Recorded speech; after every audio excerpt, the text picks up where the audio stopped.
Assalamualaikum warahmatullahi wabarakatuh. Bismillahirrahmanirrahim. Alhamdulillahirabbil alamin. Wa afdhalus salati wa atamu taslimi ala sayyidina Muhammadin wa ala alihi wa sahbihi ajma'in. Rabbi shrah li sadri wa yassir li amri wahlul 'uqdatam min lisani yafqahu qawli. Subhanaka la ilma lana illa ma 'allamtana innaka antal alimul hakim. Allahumma akhrijna min zulumatil wahmi wa akrimna binuril fahmi waftah alaina bima'rifatil ilmi wa sahhil akhlaqana bil hilm waj'alna mimman yastami'una al-qawla fayattabi'una ahsanah. Allahumma ati nufusana taqwaha wa zakkiha anta khairu man zakkaha anta waliyuha wa maulaha. Allahumma arinal haqqa haqqan warzuqna ittiba'ah wa arinal batila batilan warzuqna ijtinabah. Allahumma anfa'na bima 'allamtana wa 'allimna ma yanfa'una wa zidna ilman wa huda, amma ba'd.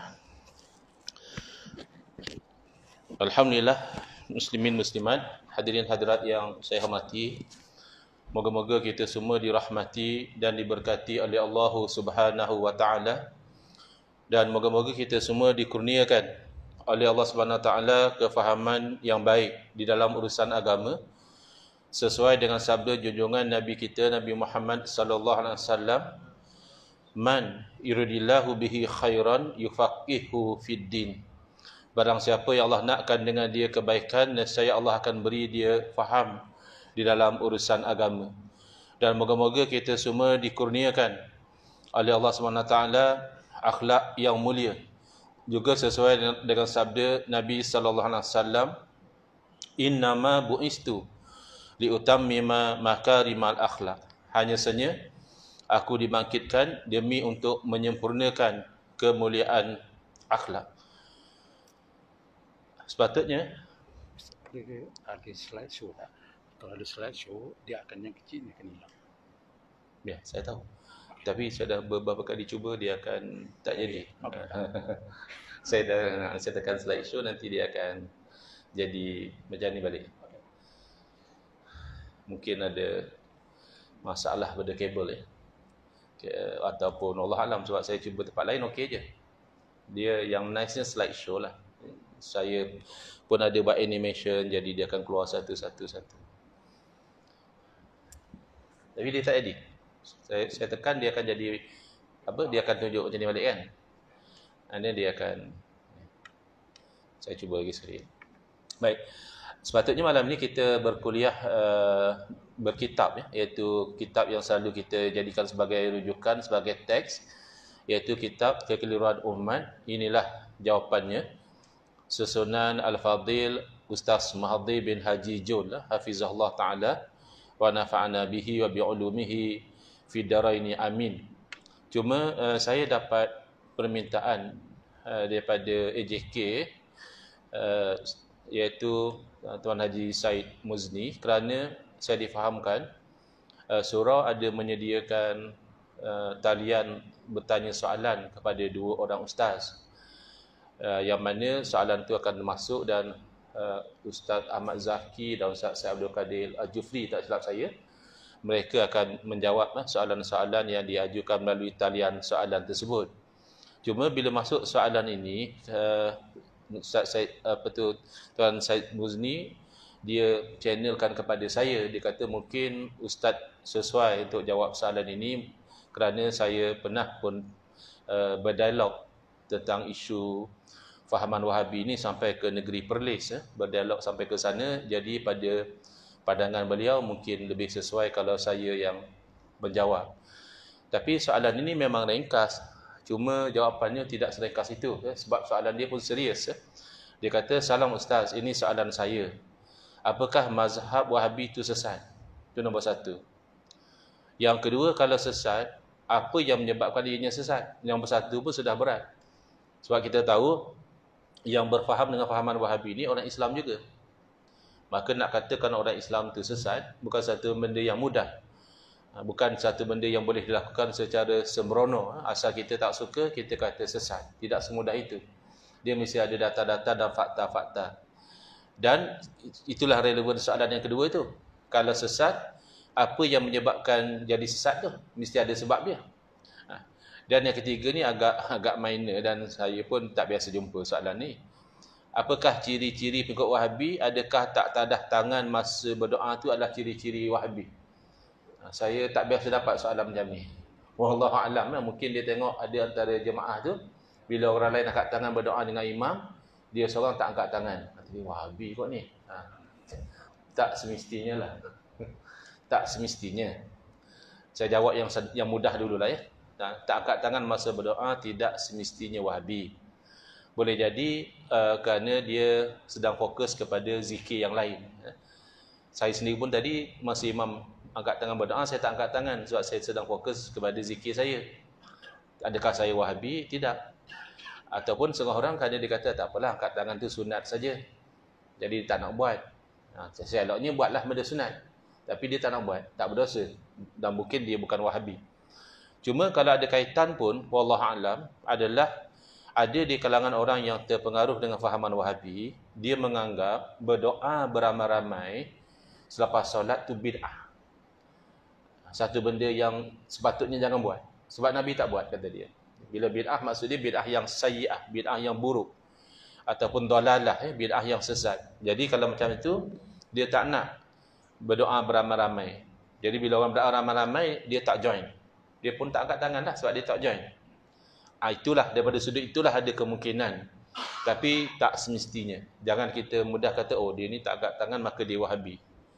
Bukan itu yang menentukan seseorang itu Wahabi atau tidak. Walaupun kalau dia tidak angkat tangan itu dengan tanggapan doa beramai-ramai itu adalah bid'ah yang sesat, maka kepercayaan itu ada bersamaan dengan golongan Wahabi yang mudah menyesatkan sesuatu amalan yang sebenarnya masih terpayung dengan dalil umum.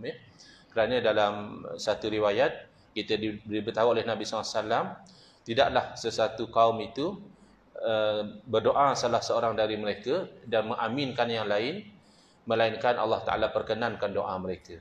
Jadi yang kita buat lepas sembahyang itu kan masih termasuk dengan dalil umum. Tapi biasanya orang yang terpengaruh dengan fahaman Wahabi, mereka nak dalil itu spesifik. Mereka nak biarlah ada dalil yang mengatakan setiap kali selepas solat Nabi SAW angkat tangan berdoa lalu diaminkan oleh para sahabat. Dia nak macam itu, baru bagi dia boleh aman. Kalau tidak ada dalil khusus, dalil umum macam tu bagi dia tidak memadai. Dalam perkara-perkara tertentu lah. Tapi dalam perkara-perkara lain, ada saja mereka berpegang dengan dalil umum. Boleh saja mereka lakukan kerana ada dalil umum. Baik, sekarang kita nak fokus kepada soalan nombor 1 dan nombor 2. Apakah mazhab Wahabi itu sesat? Saya cuba lagi sekali ya. Kok boleh buat dalam bentuk slide presentation. Tak jadi juga.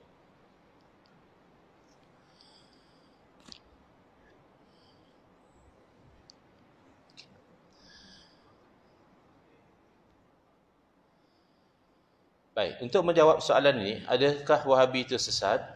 Pertama, kita kena faham dulu makna Wahabi. Takut jadi macam tadilah. Tak angkat tangan berdoa, Wahabi. Dan apakah ciri-ciri yang dikatakan Wahabi itu? Kerana apa sahaja aliran, dia ada perbezaan dan dia ada persamaan. Jadi kita nak tahu mana yang menjadi dia punya ciri-ciri khas. Dan adakah ciri-ciri khas mereka ini sesuai dengan ajaran Islam Ahli Sunnah wal Jamaah? Kalau sesuai, maknanya tidak sesat. Atau sebenarnya merupakan ciri-ciri ajaran sesat. Baik. Ada beberapa kekeliruan terlebih dahulu ya. Ada sebagian umat Islam memahami istilah Wahabi dengan kefahaman yang singkat dan tidak tepat. Contoh ya, ada orang menyangkakan Wahabi adalah orang-orang Islam yang tak baca kunut subuh. Dia kata kau tengok, main subuh esok ni dia baca kunut tak? Kalau dia tak baca kunut tu camlah Wahabi lah tu. Jadi ini kurang tepat kerana isu baca kunut tak baca kunut ni dia khilaf yang masyhur sejak daripada zaman dahulu lagi. Ulama tidak serius kata. Ada yang berpendapat sunat baca kunut subuh dan ada yang berpendapat tidak sunat. Maaf ya, tajuk ni panas, projektor pun panas. Dia punya uap dia tu datang kat penceramah, dan kebetulan tak ada nampak air pula sebab ruang air tu dah diambil oleh projektor. Nak tu mukadimah tu panas tu. Pantunnya tu nak air sebab dah kering tekak. Jadi setakat tak baca kunut subuh, mazhab Hanafi dan Hambali juga dalam mazhab mereka tidak sunat. Jadi mereka tidak baca dan mereka bukan Wahabi.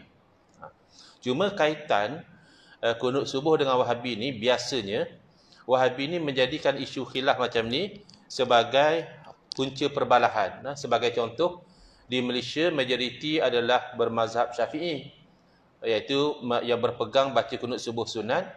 Lalu mereka bawa fahaman mengatakan bahawa pendapat yang betul adalah tak baca kunut. Kalau baca kunut subuh tu bid'ah. Sehingga kan pernah saya jumpa satu orang,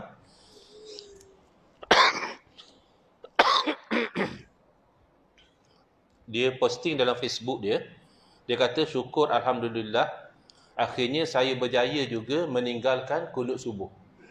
Kita ingat dia paling-paling komen dia berjaya berhenti sakokok ke, kan? Bolehlah dia up posting macam itu. Tapi rupanya meninggalkan kunut subuh pun dia syukur kerana dia telah diinjek dengan virus yang mengatakan kunut subuh ni bid'ah yang sayyi'ah, bid'ah yang buruk, siapa baca dia berdosa. Jadi dia tinggal tu dia bersyukur. Itu ciri-ciri Wahabi. Yang pelik, bila golongan ini berada di tempat yang mazhab Hanafi seperti di India dan di Pakistan, ini maklumat daripada kawan-kawan yang belajar di India dan Pakistan, golongan Wahabi di sana mereka terbalik. Mereka kata pendapat yang betul adalah baca kunut subuh. Siapa sembahyang subuh tak baca kunut, dia tak amalkan sunnah.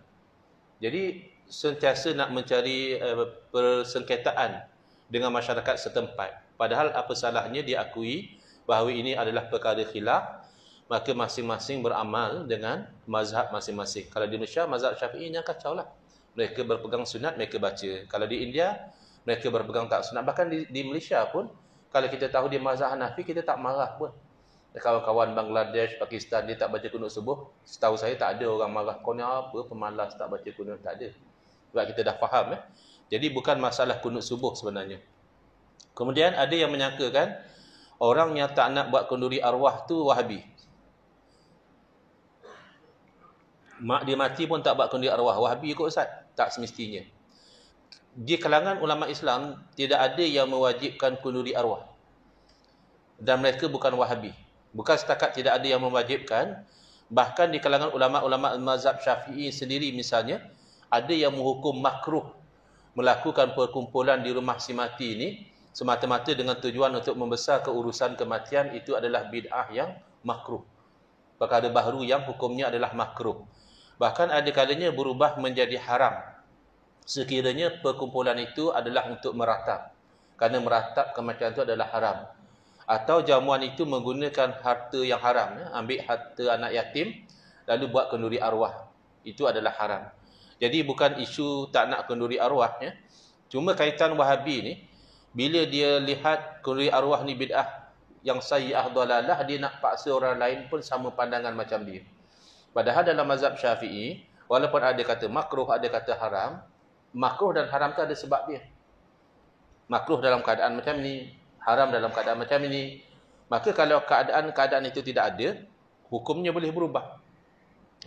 Makruh misalnya kalau semata-mata nak membesarkan urusan kematian. Tapi kalau datang berkumpul tu untuk berzikir, kenapa berzikir? Kerana nak hadiahkan pahala kepada si mati. Itu tiga mazhab memang kata sampai pahala. Dalam mazhab Syafi'i, riwayat daripada Imam Syafi'i kata tak sampai, bukan haram. Maknanya kalau tak sampai, kalau kita baca untuk si mati dapat kat kita pahala. Tak dapat pada si mati. Tapi itu pun Al-Imam Zakaria Al-Nasari rahimahullah ta'ala menerangkan, kalam Imam Syafi'i yang kata tak sampai itu, pertama kalau tak dibaca di sisi mayat. Kalau dibaca dekat dengan mayat, itu memberi manfaat. Dan kedua, kalau tidak didoakan. Kalau didoakan, itu sampai. Ud'uni astajib lakum. Dan yang ketiga, kalau tidak diniatkan. Maknanya ada perbincangan. Yang penting perkara khilaf itu masih ada ruang untuk kita berlapang dada. Sampai tak sampai, orang yang kasih kepada saudara yang telah meninggal dunia, diusahalah. Kok sampai, alhamdulillah, tak sampai pun pahala dapat kepada yang berzikir. Jadi bukan sangat isu kenduri arwah ya. Baik, sebelum kita pergi lagi kepada, saya ingat malam ni adalah siri 1 kot. Sebab kena pelan-pelan, slow-slow ya. Kita nak eliminate kekeliruan dulu dan baru kita pergi pada menjawab soalan. Iaitu istilah salafi. Ada orang kata bukan Wahabi Ustaz, dia salafi. Jadi sebenarnya apa dia salafi ni? Kadang-kadang kita rasa salafi tu Wahabi lah. Dan Wahabi tu salafi. Tapi orang-orang yang dikatakan mereka itu Wahabi, mereka tak suka. Kebanyakan yang kita kenal lah. Bahkan siapa yang ikut dialog saya di Perlis dengan Ustaz Salman Ali. Ustaz Salman Ali ni mengambil posisi bahawa aliran Wahabi ni aliran ahli sunnah wal jamaah. Mana aliran yang betul. Saya mewakili ARG mengambil posisi tidak. Ya, Wahabi ni bukan aliran yang betul, dia aliran sesat.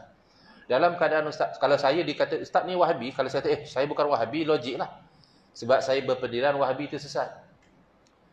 Ustaz Salman Ali berpendirian Wahabi ahli sunnah wal jamaah. Bila tanya, Ustaz Wahabi ke? 3 kali dah saya habaq saya bukan Wahabi. Ini maksud saya tanya tu 4 kali. Bila stres beliau bukan Wahabi. Bayangkan. Orang yang pertahankan Wahabi, kata Wahabi tu bagus, ahli sunnah wal jamaah pun tak suka kalau dikatakan dia tu Wahabi. Jadi mereka selalunya lebih selesa dipanggil Salafi. So apa kaitan sebenarnya? Salafi ni dia asal daripada perkataan salaf ya. Salaf ini berarti dahulu. Ya, dalam konteks ini adalah generasi umat Islam yang dahulu. Ya tu jadi daripada salaf jadi salafi tu tambah huruf ya. Ya ni dipanggil ya nisbah. Ya nisbah ni dia ada banyak fungsi ya, menisbahkan sesuatu kepada sesuatu yang lain, sama ada kepada tempat, keturunan, pegangan ataupun ikutan. Jadi dalam konteks salafi, ya ini menisbahkan kepada pegangan dan ikutan. Jadi kita ingat ya, bila orang sebut salafi makna apa? Pengikut salaf. Jadi dari segi makna ni bagus ya. Makna salafi ni bagus kerana salaf ini adalah generasi yang terbaik. Dalam hadis Nabi SAW bersabda, khairul quruni qarni, thumma alladhina yalunahum, thumma alladhina yalunahum. Jadi itulah dikatakan generasi sahabat, tabi'in dan tabi'in. Salafi ikut pada 3 generasi ni, bagus. Jadi dari segi makna, mereka yang mengikut manhaj cara daripada imam-imam mazhab yang 4, mereka adalah salafi sebenarnya. Kita yang ikut mazhab Syafi'i ni, kita salafi.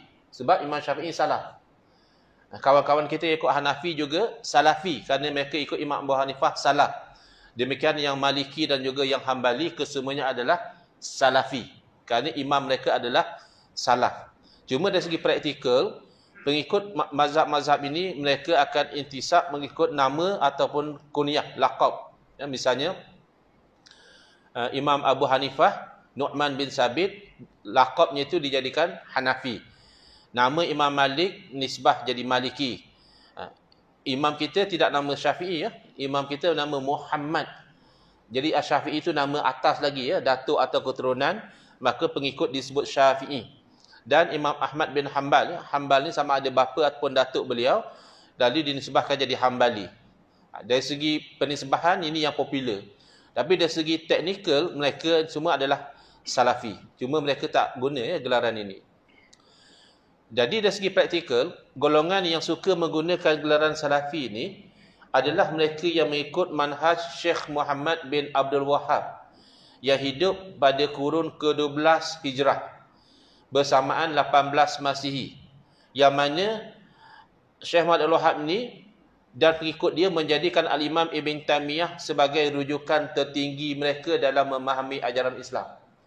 Jadi apa yang Al-Imam Ibn Taymiyah kata ni seolah-olahnya tak boleh salah di sisi golongan ini. Jadi Al-Imam Ibn Taymiyah bukan Wahabi, sebab Wahabi ni yang ikut pada Muhammad bin Abdul Wahhab, tapi beliau adalah idola kepada pengasas Wahabi. Kedua-duanya bukan salaf. Ya. Muhammad bin Abdul Wahhab kurun ke-12, Al-Imam Ibn Taymiyah kurun ke-8. Ya, jadi Syekh Abdul Wahhab ni kagum pada Imam Ibn Taymiyah, bukan beliau berguru, tidak. Ada beza 400 tahun antara mereka. Jadi kalau nak nisbahkan pengikut mereka kepada salaf itu tidak tepat, ya. Kerana mereka yang diikut tu bukan salaf. Jadi secara praktikal mereka sebenarnya adalah Wahabi, pengikut Muhammad Al-Wahhab, ataupun Taimi, pengikut pada Imam Ibn Taimiyah. Okay. Takrif Wahabi saya terus ambil di sisi Wahabi sendiri. Senang. Sebab nanti kalau diambil takrif daripada orang lain, dia kata ini fitnah, ini adalah hanya rekaan. Kan selalu kita dengar orang cakap yang selalu sebut Wahabi ni musuh-musuh Islam. Ataupun yang selalu sebut Wahabi ni adalah Syiah. Syiah yang inti pada Wahabi. Itu betul, ya. Syiah dan Wahabi ni memang dua kumpulan yang tak ngam antara satu sama lain. Tetapi tidak semua yang menolak Wahabi itu Syiah, sebagaimana tidak semua yang menolak Syiah itu adalah Wahabi. Baik. Apa yang dikatakan oleh Syekh Ibn Baz, ya. Dia kata haza laqab masyhur. Istilah Wahabi ni adalah satu gelaran yang famous, kata dia. Li ulama'i tauhid, untuk ulama-ulama yang mempertahankan tauhid. Ulama'u Najdin, iaitu ulama-ulama dari daerah Najd, ya, iaitu sekarang ni namanya adalah Riyadh. Yursibunahum ila asy-Syekhul Imam Muhammad bin Abdul Wahhab. Jadi Wahabi ini gelaran kepada orang-orang ulama-ulama, ilmuwan-ilmuwan yang menisbahkan diri mereka kepada Syekh Muhammad bin Abdul Wahhab, mana ikut pada manhaj beliau. Kemudian ada kat bawah tu, wasara atba'uhu wa man da'a bi da'watihi wa nasha'a ala hazihi da'wah fi Najdin yusamma bil Wahabi. Maka jadilah pengikut-pengikut Muhammad Abdul Wahhab dan orang yang berdakwah sama macam dakwah beliau dan berkembang mengikut dakwah beliau di Najd, dinamakan mereka sebagai Wahabi. Demikian dalam kitab yang lain juga disebut, iaitu Syekh Sulaiman bin Sahman An-Najdi menggunakan istilah Wahabi dan Najdi dalam bukunya Al-Hadiyah As-Saniyah. Buku ini diterbitkan dengan perintah Raja Saudi sendiri, Sultan Najd Abdul Aziz Abdul Saud, pengasas negara Saudi, dan cetakan ini adalah wakaf daripada Muhammad Rashid Ridha. Jadi nama Wahabi bukan ciptaan pihak lain, sebagaimana yang didakwa. Kata dia ni hanya rekaan saja, mana ada Wahabi. Dulu satu masa ada orang kata, mana ada Wahabi? Wasabi adalah, dia kata. Jangan buat lawak macam tu pula. Wasabi kita pun tahu tu makanan. Ya, tapi akhirnya bila mereka pun setuju nak dialog dan mereka mendakwa bahawa Wahabi adalah ahli sunnah wal jamaah, berarti Wahabi itu wujud. Cuma kita berbeza dari segi menilai adakah Wahabi itu selari dengan ahli sunnah wal jamaah ataupun bercanggah. Dan ini merupakan satu gelaran yang mulia menurut Syekh Ibn Baz. Ini kita Al-Hadiyah As-Sunniyah tadi. Jadi maka Wahabi ni jelas merujuk kepada orang yang mengikut dan berpegang kepada Wahabiyah, iaitu manhaj dan pegangan Muhammad bin Abdul Wahhab yang bangkit dari daerah Najd, iaitu Riyadh, dan hidup pada kurun ke-12 Hijri bersamaan kurun ke-18 Masihi. Jadi setakat itu sepakat. Kawan dan lawan setuju bab tu. Bezanya, di kalangan umat Islam, ada yang membenarkan golongan Wahabi dan menganggap mereka sebagai pejuang tauhid dan sunnah. Ada orang kata, apa? Wahabi bagus apa? Dan ramai pula yang menilai mereka sebagai golongan yang melampau, sesat dan juga ahlul bid'ah. Jadi, ada dua pandangan yang berbeza tentang Wahabi. Oleh itu, kita perlu melihat kepada data-data dan fakta-fakta. Jangan kita menerima bulat-bulat saja, sebelah sini dan sebelah sana. Kita lihat kepada data dan fakta yang ada. Baik. Kekeliruan yang keempat dan terakhir sebelum kita pergi kepada tajuk. Ini disebarkan bahawa nama Wahabi ni sebenarnya salah pasang, kata dia. Wahabi ni merujuk kepada Abdul Wahhab bin Rustum, iaitu Khawarij yang hidup pada awal-awal kurun yang ketiga dulu. Bukannya Muhammad bin Abdul Wahhab. Sebab Muhammad Abdul Wahhab dia tidak mengkafirkan umat Islam yang buat dosa. Ciri Khawarij ni dia mengkafirkan orang Islam. Buat dosa dah kafir, buat dosa besar je dah kafir. Jadi yang ikut Muhammad Abdul Wahhab tidak. Kemudian Abdul Wahhab bin Rustum ni mereka memberontak terhadap pemerintah umat Islam. Sedangkan kata mereka Muhammad bin Abdul Wahab tidak memberontak. Dan yang ketiga, nama tokoh ini Abdul Wahab bin Rustum. Jadi sesuailah pengikutnya Wahabi. Nama dia Abdul Wahab. Sedangkan nama pengasas gerakan ini adalah Muhammad. Bukannya Abdul Wahab. Sepatutnya pengikut dia nama Muhammadi. Kenapa pula nama Wahabi? Jadi ini kita kata cubaan corner baring lah ya. Ini semua cubaan nak memperbodoh-bodohkan ya. Mitos yang mengatakan Muhammad bin Abdul Wahab tidak ada ciri khawarij itu tak betul. Kerana ciri khawarij itu mengkafirkan. Kalau khawarij dahulu mengkafirkan umat Islam yang buat dosa, khawarij moden iaitu Wahabi mengkafirkan umat Islam yang tak buat dosa. Kenapa? Yang tawassul, yang tabaruk, yang istighosah, ini semua tak buat dosa. Ini perkara-perkara yang dibenarkan dalam Islam. Tapi di sisi Wahabi mereka anggap ini syirik. Contohnya orang yang istighosah kata dia syirik akbar, jadi kafir. Jadi khawarij. Lebih parah lagi yang dulu siapa berzina kafir. Siapa minum arak kafir. Ini siapa yang buat benda yang disyariatkan. Berzina, minum arak tu haram. Di sisi ahli sunnah wal jamaah, kalau dia buat tanpa dia menghalalkan, dia memang kata minum arak tu haram, cuma dia buat. Berzina tu dia kata haram tapi dia buat. Dia tak kafir. Dia hanya berdosa lah. Tapi yang istighosah, tabaruk, tawassul itu tidak berdosa. Pun dikafirkan. Kemudian tidak memberontak terhadap pemerintah umat Islam, ini tidak benar. Kalau lihat pada sejarah Wahabi, mereka mengangkat senjata memerangi tentera Khilafah Uthmaniyah. Mereka pernah menguasai Mekah dan Madinah secara peperangan. Sehinggalah Khalifah Uthmaniyah pada ketika itu terpaksa menghantar tentera dari Mesir untuk mengambil semula penguasaan dua tanah suci daripada tangan Wahabi. Jadi ciri memberontak melawan pemerintah itu telah berlaku kepada golongan Wahabi. Kemudian nama Muhammad bukan Abdul Wahab. Sepatutnya pengikutnya Muhammadi. Ini tak betul sebab macam imam kita pun nama Muhammad. Muhammad bin Idris. Tak ada pun kita digelar Muhammadi. Kerana biasa orang Arab ni dia lebih famous dengan nama anak atau dengan nama bapa. Kalau dengan nama anak dia ni Abu siapa. Kalau dengan nama bapa dia ni Ibn siapa. Jadi beliau ni nama Muhammad, beliau lebih terkenal dengan Ibn Abdul Wahab. Anak Ustaz Wahab. Ayah beliau Abdul Wahab ni ulama mazhab Hambali. Ulama yang terkenal pada masa tu mazhab Hambali. Jadi kalau orang tanya Muhammad mana? Muhammad kan ramai. Alah, anak Ustaz Wahab. Ibn Abdul Wahab. Akhirnya kekal pengikut beliau dikenali sebagai Wahabi. Jadi selesai kita iron out dulu beberapa kekeliruan. Wah, nak isyak dah pun. Lagi 2 minit. Nak minta izin ni, alang-alang dah pasang projektor, boleh sambung ke lepas azan sikit lagi. Sambung dalam 10 minit lagi Penat juga orang pasang projektor kalau kita berhenti awal. Baik.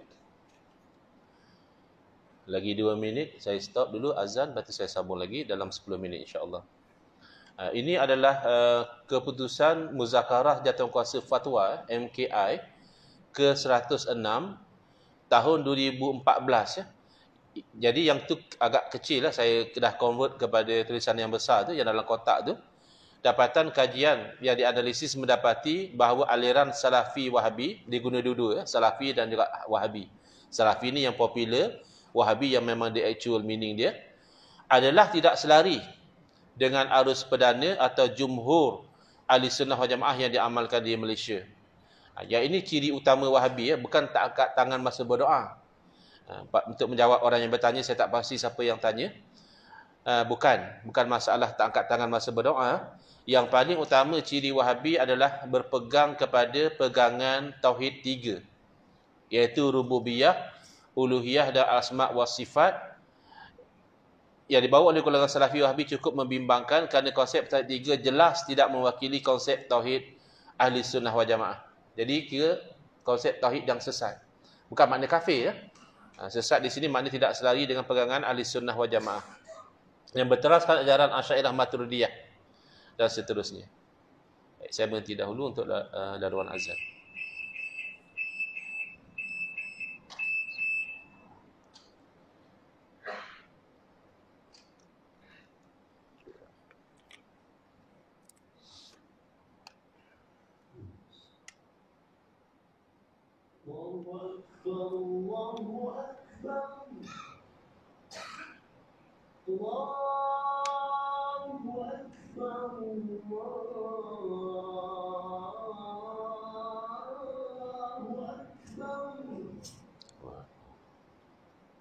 أشهد أن لا إله إلا الله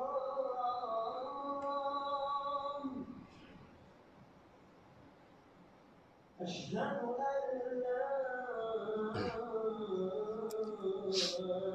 إله إلا الله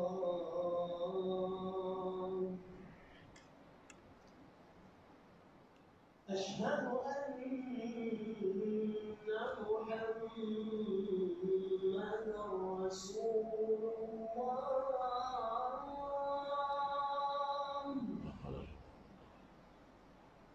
أشهد أن محمدا رسول الله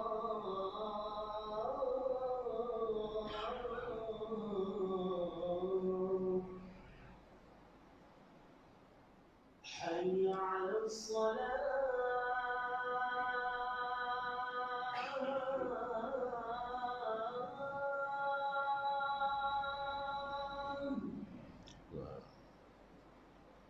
حي على الصلاة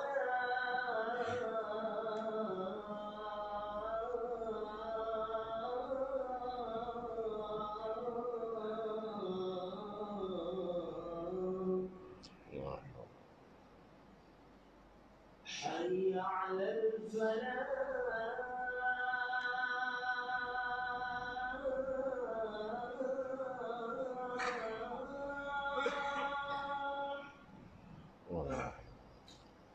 حي على الفلاح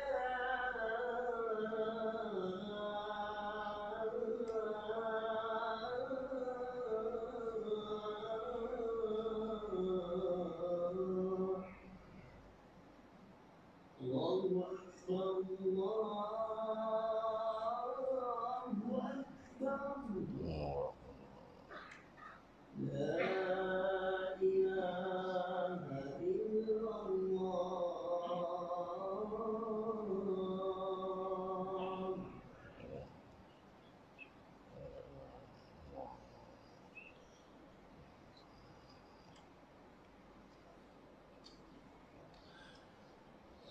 Bismillah, Alhamdulillah, wassalatu wassalamu ala Rasulillah, amma ba'd. Baik, kita sambung sikit lagi dalam sekitar 10 minit insya-Allah. Jadi petikan daripada keputusan muzakarah jawatankuasa fatwa pada tahun 2014, muzakarah bersetuju memperakukan rumusan penyelidikan bahawa dari segi perundangan Ahli Sunnah wal Jamaah adalah mazhab rasmi negara Malaysia, dan aliran Syiah, dua disebut kat sini, Syiah serta Salafi Wahabi pada masa kini sedang memberi ancaman serius kepada survival Ahli Sunnah wal Jamaah. Kedua-dua aliran pemikiran ini boleh mendatangkan perbalahan dan perpecahan bermasyarakat Islam di Malaysia. Yang perbalahan dan perpecahan ni apa-apa pun boleh jadi juga. Politik pun boleh jadi perbalahan dan perpecahan ya. Tapi kita lebih fokus kepada dia punya alasan-alasan dari sudut agama. Baik. Kat mana kesesatan Wahabi ni? Pertama, kesesatan yang berkaitan dengan sumber agama. Bukan bererti Wahabi ni dia tolak Quran hadis ya. Kita kena ingat yang tolak Quran hadis ni memang out terus ya. Mereka berpegang dengan Quran dan hadis, tapi mereka merosakkan cara berinteraksi dengan dalil. Jadi Quran hadis ni sumber. Untuk berinteraksi dengan sumber ni ada cara dia. Dan yang pakar dalam bab cara berinteraksi ni adalah para alim ulama mujtahid. Tapi ada di kalangan Wahabi ni dia jadikan berinteraksi dengan Quran hadis ni free for all. Baca Quran, baca hadis, belajar Quran, belajar hadis tu bagus. Tapi nak keluarkan kefahaman tu adalah perkhususan ulama. Tapi ada orang cakap, tak ada masalah, kita boleh baca terjemahan hadis apa? Baca terjemahan hadis bukan payah, macam baca novel je. Jadi ini kalam-kalam yang berbahaya. Betulkah baca hadis untuk faham macam baca novel? Baca hadis untuk ambil kebaikan daripada hadis tu bagus. Bahkan saya sendiri turut serta dengan satu kursus intensif Sunan Sittah, kitab hadis yang 6 plus dengan kitab Muwatta yang dijalankan oleh guru saya Syekhuna Syekh Nuruddin Al-Banjari Al-Makki hafizallahu taala, alhamdulillah baru khatam Sahih Bukhari. 16 hari 63 pertemuan. 7,563 hadis dibaca. Tapi sardan, baca secara laju, ada jarang-jarang je Syekh Nuruddin pauskan, beliau syarah. Beliau bagi pengajaran. Tapi most of the time baca saja. Tak ada masalah. Ada keberkatan. Kita dengar kalam daripada Nabi SAW walaupun tidak direct dengan sanad, tapi ada keberkatan. Yang masalahnya, kita rasa dengan baca terjemahan tu kita dah boleh keluar hukum. Kita dah boleh keluar kaedah. Itu yang berbahaya. Yang kedua, kesesatan akidah. Iaitu, ini yang paling bahaya. Saya ulang lagi sekali. Yang bertanya soalan tu bukan masalah tak angkat tangan masa doa. Itu bukan masalah Wahabi. Ya. Masalahnya adalah dalam bab akidah, Wahabi merosakkan makna tauhid dan syirik. Yang mana bukan tauhid dikatakan tu tauhid. Yang mana bukan syirik dikatakan tu syirik. Natijahnya orang kafir dikatakan bertauhid, orang Islam dikatakan musyrikin.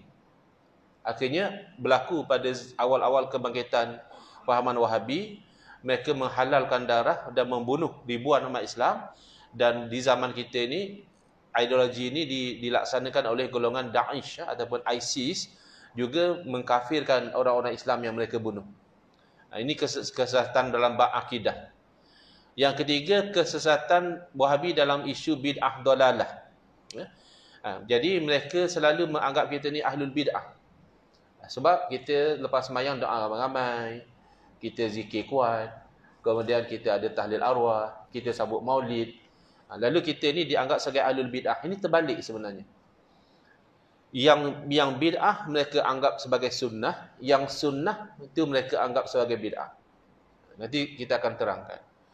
Yang ketiga adalah, yang keempat adalah kesesatan mengancam khazanah mazhab. Ya, sehingga orang anggap bermazhab ni sebagai satu bentuk ketaksuban. Ikut mazhab ni taksub. Yang bagusnya jangan ikut mazhab. Kita ikut mana dalil yang kuat. Memang, habis kamu ingat mazhab ikut dalil yang lemah. Yang kata mazhab tu masing-masing usaha untuk pegang dalil yang kuat. Tiba-tiba kita yang apa tak faham pun, kita pula yang nak menentukan dalil yang kuat. Ini merosakkan khazanah ilmu Islam. Dan merosakkan taklid. Ya. Mereka mengharamkan taklid bukan pada tempatnya. Memang taklid mana ikut tanpa tahu dalil, ada masanya haram. Iaitu dalam bab akidah. Dalam bab akidah wajib tahu dalil. Kenapa kita percaya Allah wujud, kita kena tahu kenapa. Bukan kita ikut orang. Tapi dalam bab fiqh, orang yang tidak sampai peringkat mujtahid, dia wajib taklid. Tapi bagi Wahabi ada yang dia mewajibkan semua orang ijtihad. Walaupun kita tak faham bahasa Arab pun, kita kena tahu dalil.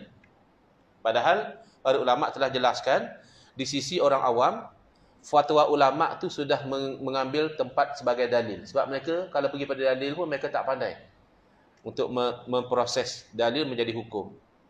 Kemudian kesesatan merosakkan erti dan amalan jihad. Asalnya jihad ni kewajipan dalam Islam, yang mana dalam konteks peperangan iaitu berperang melawan orang kafir untuk mempertahankan kedudukan Islam. Tetapi dirosakkan sehingga membunuh sesama Islam juga dianggap jihad. Sebab itu ada orang-orang di Malaysia yang mereka nak travel ke Syria kerana bagi mereka nak berjihad. Padahal di Syria yang mereka berperang itu sesama Islam. Dalam hadis, Nabi suruh kita jauhi. Akan berlaku fitnah yang Nabi kata, orang yang duduk lebih baik daripada yang berdiri. Yang berdiri lebih baik daripada yang berjalan. Yang berjalan lebih baik daripada yang berlari. Makna jauhi fitnah.